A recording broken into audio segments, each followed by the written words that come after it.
On episode 408 of the 40 Plus Fitness podcast, I discuss strategies for the holidays. You can find the full show notes for this episode at 40plusfitnesspodcast.com/408.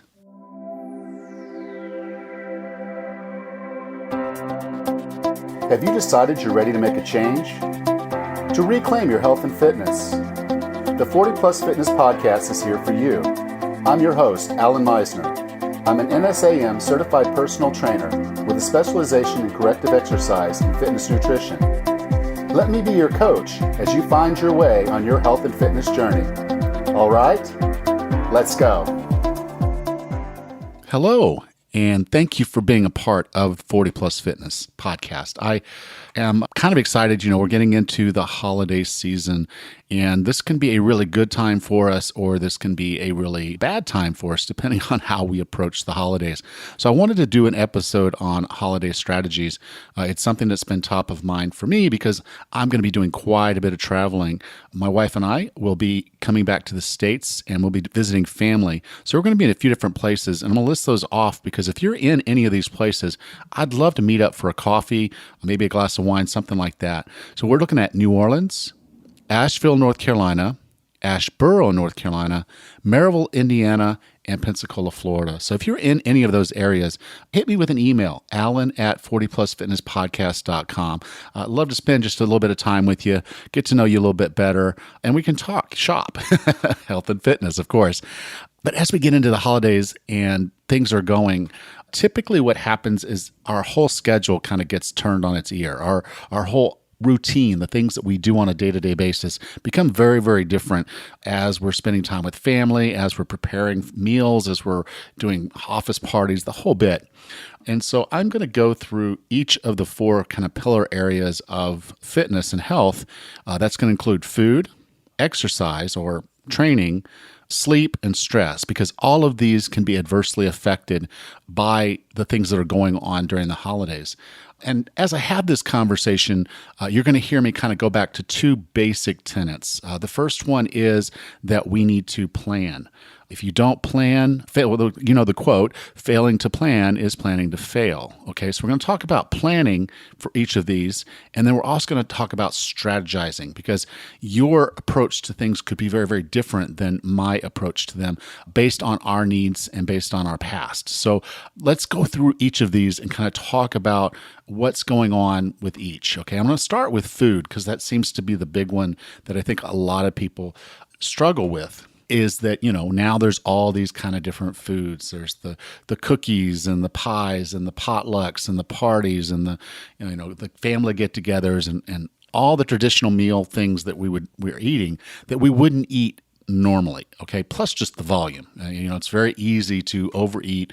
It seems to be a basic theme that happens every Thanksgiving for most people.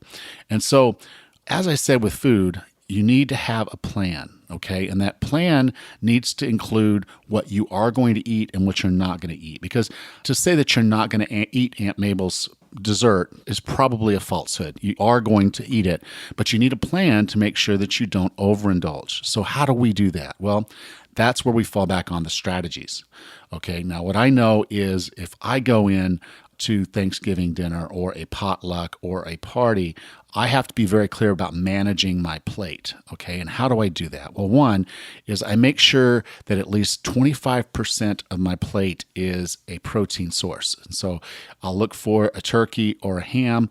I'll try to make sure I get something that doesn't have all the glazing and all the other stuff on it. And so it's just basically trying to get a meat, okay? That's 25% of my plate right there. 50% is going to be vegetables, and not vegetables with goops and stuff on them. They're none of these onion crumbles and that kind of thing, or not mixed up in some kind of a soupy mix. Basically vegetables. And if I can't find the vegetables, then that's going to lead me to my next one that we're going to talk about. But I'm going to try to fill my plate, about half of it, with vegetables.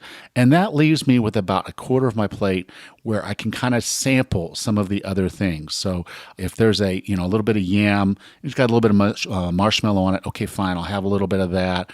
If there's a dessert Aunt Mabel made, I'm going to have a little bit of that. But at this point, I'm showing her I don't have much room on my plate. So there, little dab of that.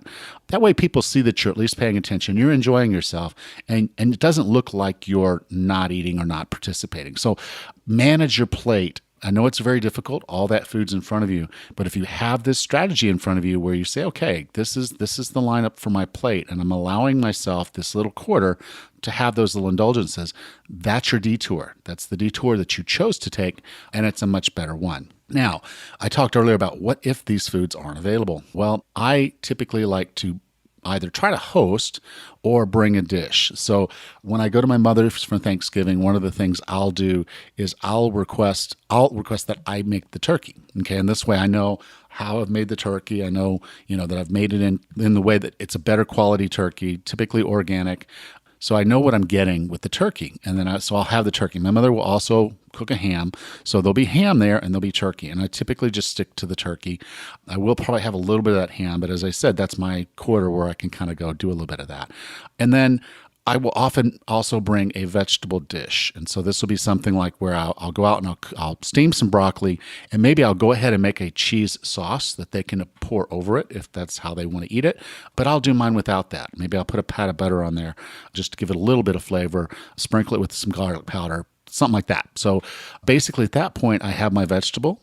I also, and I sent this recipe to my mail list, you should have gotten it a couple days ago, about 2 weeks ago, was on a cauliflower rice. And so sometimes I'll do things like that, make a cauliflower rice or something like that that'll go with my meal pretty well. And so if I'm doing those things, then that's 3/4 of my plate.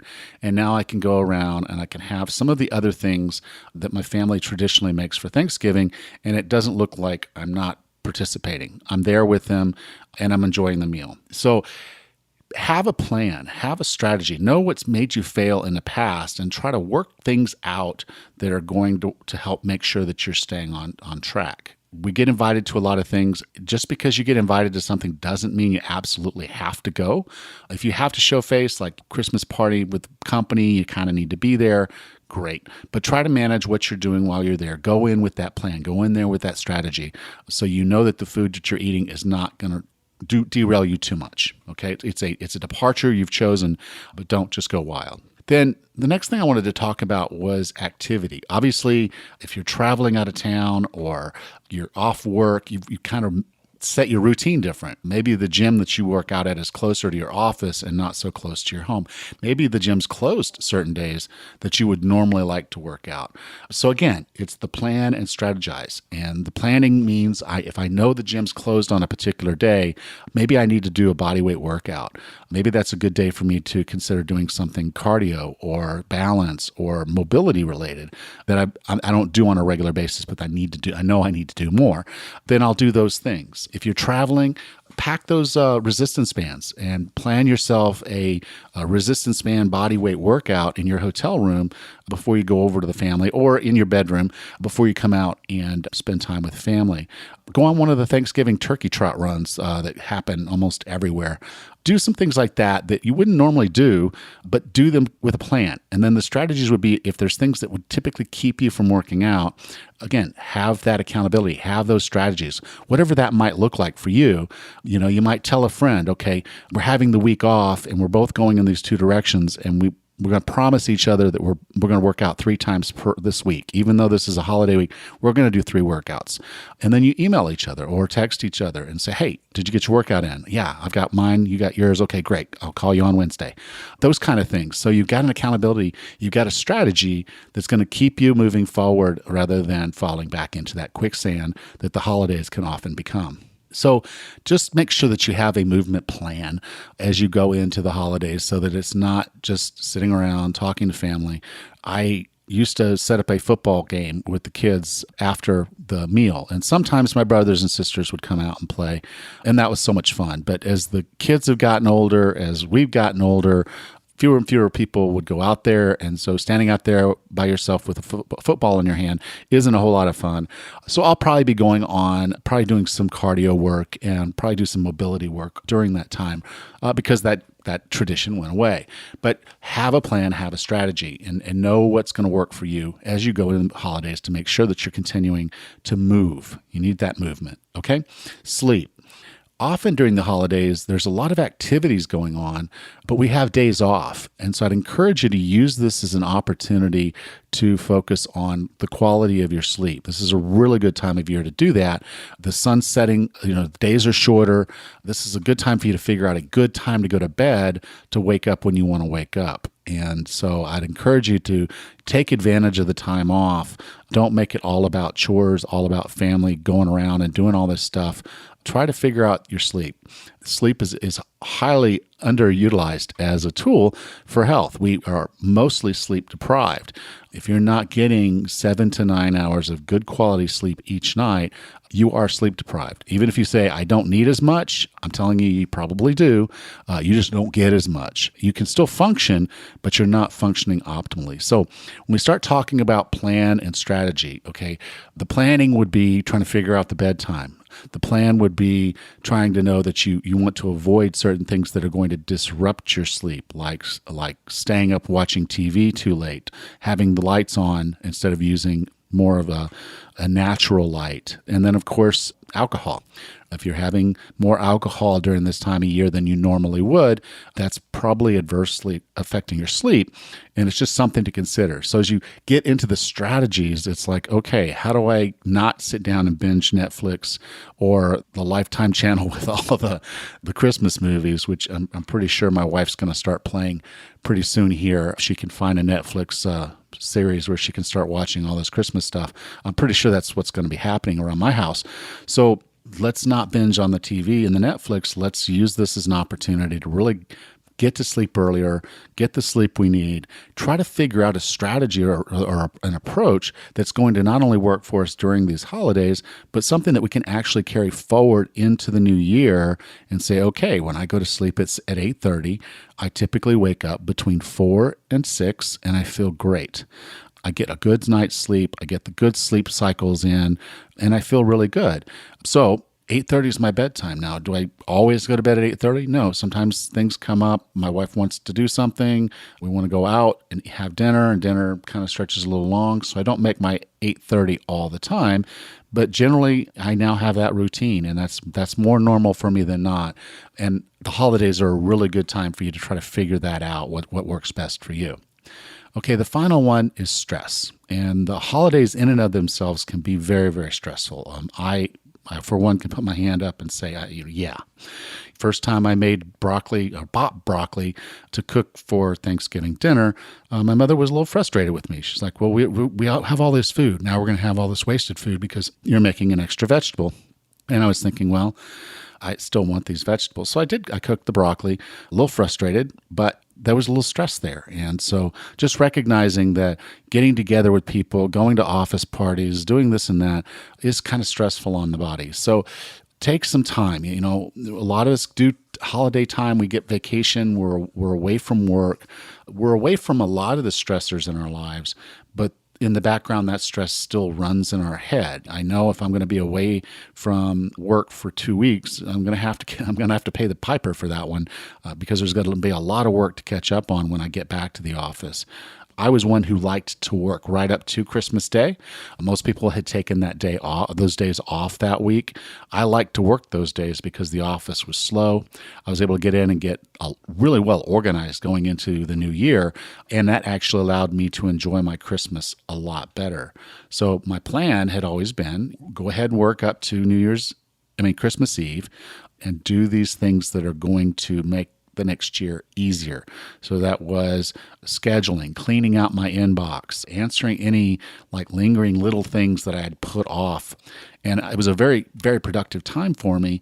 So that strategy paid off. Go on into the office, work your regular days right up until that point. And then when I took the week off, I felt so much better. Now, when it came to family stress, I just had to realize what I can control and what I can't control. And then I also came up, I use this mantra, and I've talked about it a few times, I'm sure, is if something is not going to be affecting you in 5 years, then it's not worth worrying about for 5 minutes. It just isn't. There's nothing that's going on now. If it's not going to be affecting you, or you're not even going to remember it in 5 years, it's not a big deal. it's a little deal, and you're making a big deal out of a little deal. So take some time to think through what are the real things that matter in your life. That's one of the cool things about the holidays is the time with family and the time we're doing these things. It really is a great opportunity for us to get our priorities straight, to get ourselves organized, to find ways to maybe have less stress next year.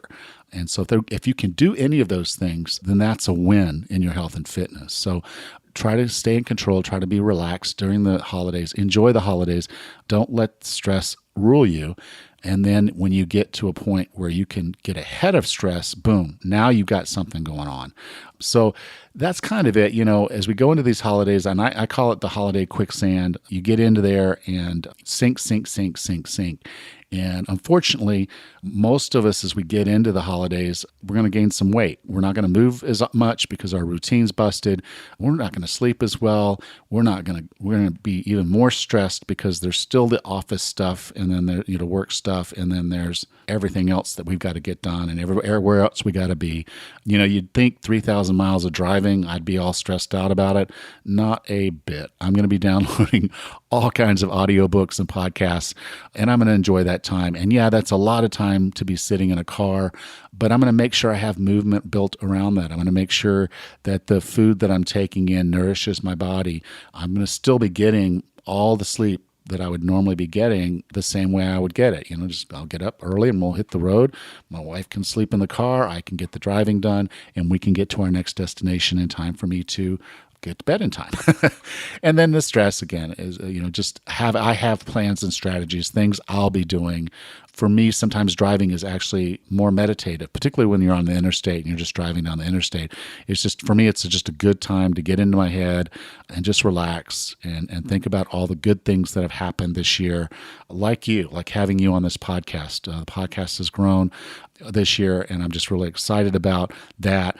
We're going to be coming up on our 4 years of doing this podcast, and this is episode, I think, 408. So pretty excited. Good things are happening. And I want you to have a wonderful holiday season. We're going to be making good things happen here, and really excited to have you. I hope you will come out and check out our Facebook group. That's continuing to grow. We're now over 800, I think. So it's really cool to have a community like that where we can share and talk. And so come on out. It's 40plusfitnesspodcast.com/Facebook. Love to have you out there as we go through the holidays. Let's go through it together. If you need some help, you want to strategize or plan, send me a message. You can message me on Facebook, or you can email me, Alan@40plusfitnesspodcast.com. I love getting those emails. I respond to every single one of them, and it's really cool to have that opportunity to connect with you. And of course, if you're in any of those cities I mentioned at the beginning of this, please do email me, and let's have a little bit of time together. All right? Well, have a great holiday season, and I'll be talking to you next week. Next time on the 40 Plus Fitness Podcast, I discuss set points. Until then, have a happy and healthy week.